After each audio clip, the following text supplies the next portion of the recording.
testing program. In a few days, D.C. will step up its COVID-19 testing program. For the past few weeks, volunteers have been signing up and getting trained on how to conduct those tests. And as News 4's Derek Ward explains, they're going to be doing more than just swabbing. And back to normal breathing. This is what preparation looks like. Several dozen volunteers showed up at the D.C. Armory to go through the motions that could be called upon to save lives once large-scale testing for COVID-19 begins in the district. They will be the ones behind the masks performing those tests. You can tilt your head back a little bit.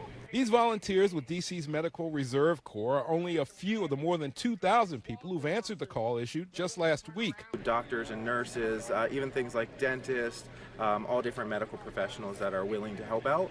But it's not just medical professionals. Michael Kennedy is an attorney with a broad background of skills that can be brought to bear. I'm an expert in safety PPE, sort of chemical weapons and mass destruction stuff.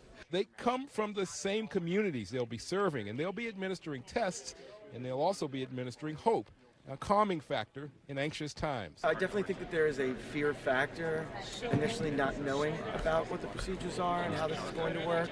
This is the second training session in as many weeks, and this one's special because they know in just a few days they could put all of this that they're learning into action. Volunteers were learning about how we plan to implement some of the testing in the district, and so that we can make sure that the flow is smooth and efficient. And while this is happening under the aegis of the city government, it shows that whether dealing with a natural disaster or a microbial menace, it will be vital that citizens play a role in the recovery. I feel very comfortable with what needs to be done. At the D.C. Armory, Derek Ward, News 4.